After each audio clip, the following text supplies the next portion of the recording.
What's up everyone, it's Crispy here, and here we are with another pool plan video, this time for May. Just before we get started, I want to do a little disclaimer. For almost every banner, I throw at least 100 or 150 tickets, just to see if I can add the weapon to my collection, the FR in particular as of right now, not BT. And I say this as a disclaimer because just because I don't say I'm going to pull for a unit doesn't mean I'm actually not going to. So that's kind of like a direct contradiction. So if I say I'm not going to pull for a unit, unless I absolutely want nothing to do with them, like Mog, I didn't really want anything to do with Mog, I won't throw any extra tickets because usually I have extra tickets lying around.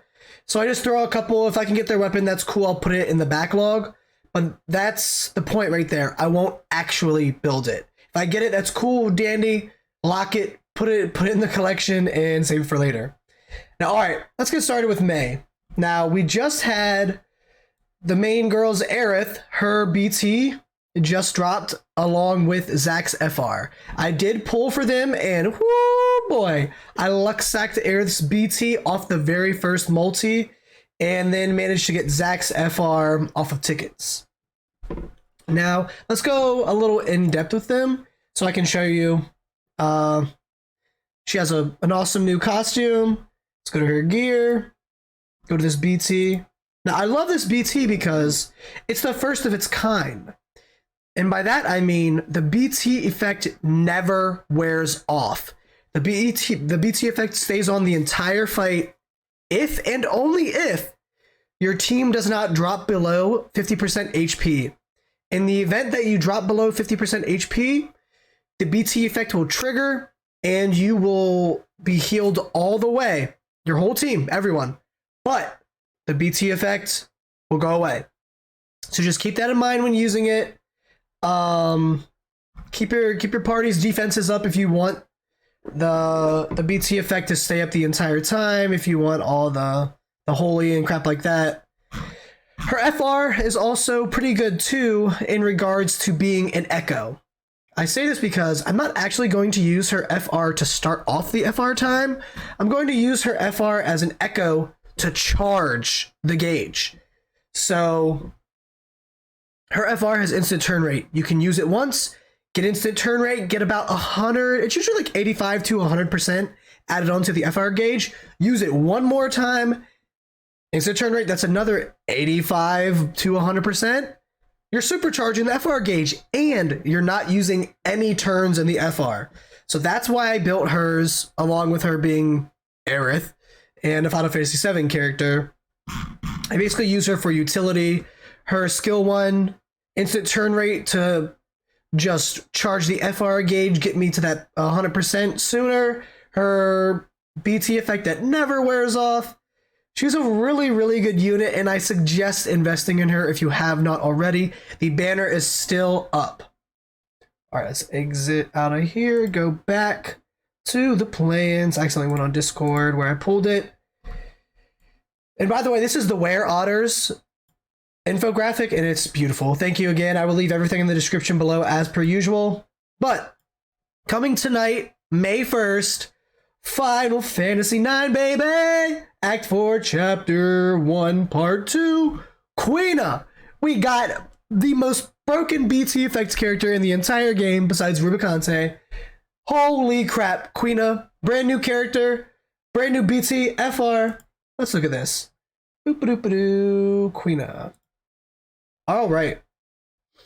Beautiful, beautiful. And just to get this out there, if you don't know by now, Final Fantasy IX is my favorite Final Fantasy. So Final Fantasy IX Supremacy. Now, this BT effect, it basically gives you just a ton of overflow on everything, and it gives you like 30% on your critical hits. Also, one thing to note about Queena in general is that there's frog stacks. That's the overhead buff. If you get that to 10, Queena will do rainbow brave damage on every attack.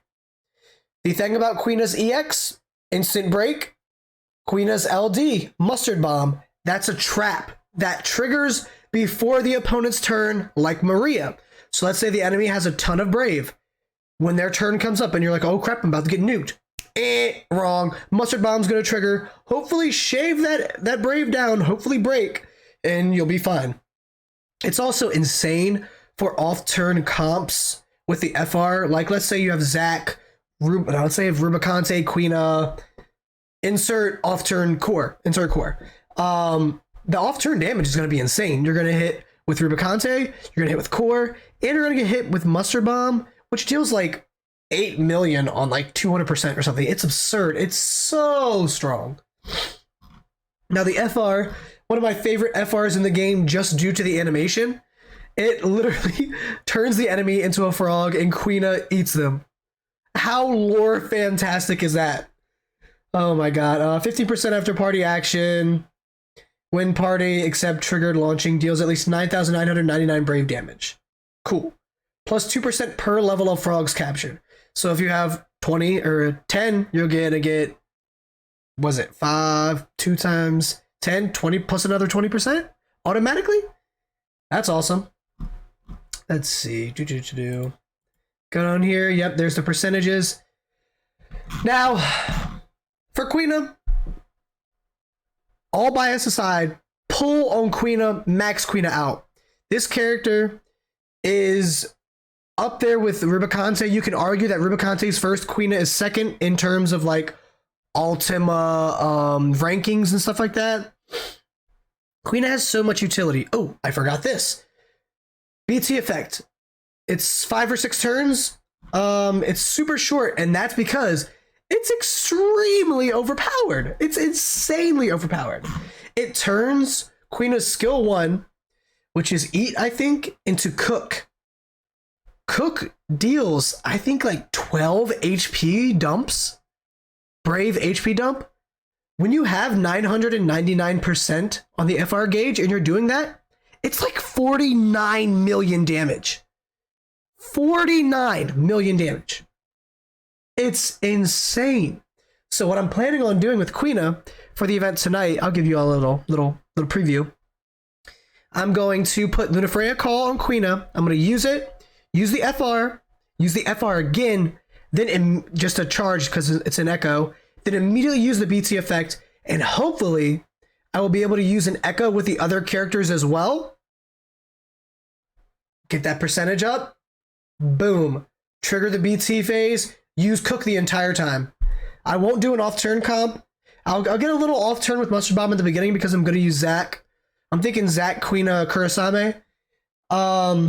Sounds good to me. Sounds really good. And Queena's FR will cancel the opponent's FR.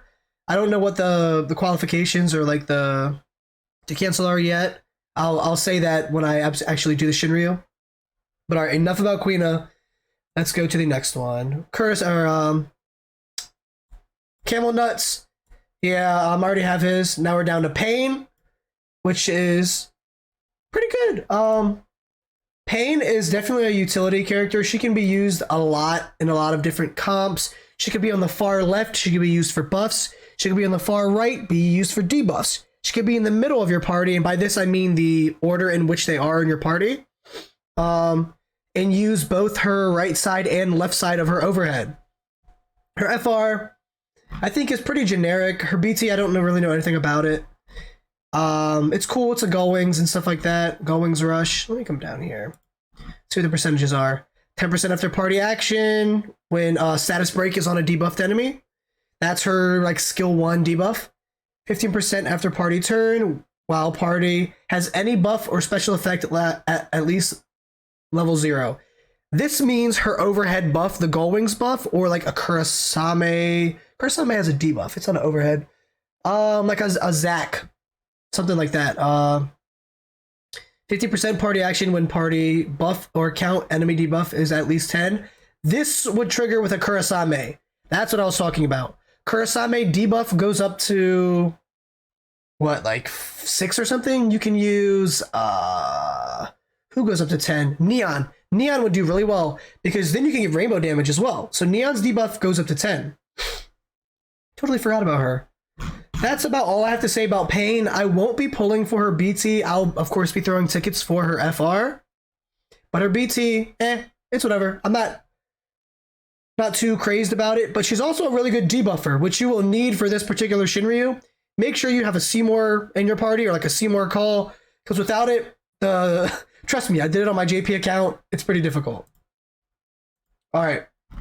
Balthier for 6-man gets a BT FR. I couldn't care less about Balthier, and that's just because I'm not really interested in the character, not because of his kit. His BT looks cool. It's like a musket. I'm trying to translate, but none of these are translating. 10 hit. Let's see what his actual BT effect is. Oh, it gives him a follow-up attack. FR. It 20% after party action. Attack a target that has no active buffs. He can steal buffs with his skill 1 snatch or whatever it's called. Hence that. You can mitigate with him in the party. Plus 10%. Selects a ranged ability. Plus 40% when party uses an ability that dispels any buff. His skill 1. Seymour's LD. Yeah, it includes off-turn triggers. So if you have a counter that if broken and if breaking an enemy would an E-sphere remove a buff, boom, that'll help. All right, that's enough about him. I'll throw 150 tickets for FR. That's about it. All right, now here we are, my main core Ispy. I already have his FR maxed. I just want his BT. I will either... Hopefully I'll have enough tokens by then and can just token it because I have everything else on the banner. But the trick about his BT is it allows him to put his absolute oath or oath of absolute defense on another party member. So guess what? You can have 2 party members getting a follow-up or like an attack before their turn. And if they are targeted individually by the enemy, you'll counter with that enemy. Let's say you have Aerith and Seymour in your party. You have Oath of Absolute Defense on Aerith. You use your BT. You're able to get another turn. Use it. Use a skill 1 or skill 2. Put Oath of Absolute Defense on Seymour. Now, whenever either of those characters act, you will follow up first. It's basically allowing him to get his buff on both characters. It just raises his DPS and utility through the roof. So core Ispy. If you're familiar with this channel, the main man, definitely getting that BT. I already have him maxed as it is. He gets more dumps on his Reaper's Gale. It's just all in all an insane rework that I will be using till the dawn of time. He also gets his Echo. Noctis, I have his BT. I'll of course throw tickets for his FR. He has Zack in the FR, so I have to grab it. Like, Zack's one of my favorite characters, if not my favorite character. But, yep, that was the... So, hold on. In conclusion, I will be pulling for... I have pulled for Aerith. I got Zack's FR. I will be using gems on Queena to get all of the kit and build, max out, blue, green, everything. Pain, I'll throw tickets for the FR. Core, I will token the BT, hopefully... who else was it? Balthier, couldn't care less about him. He just doesn't interest me as a character. It's not that he's not good, because he does have his uses, most definitely. I'll throw about 150 tickets for his FR as per usual. And that's it. Those are my May pool plans. Don't forget to like, comment, subscribe. Keep this series going. Thank you so much. I will catch y'all in the pool video in the Shinryu for Queena or Queena tonight. Peace.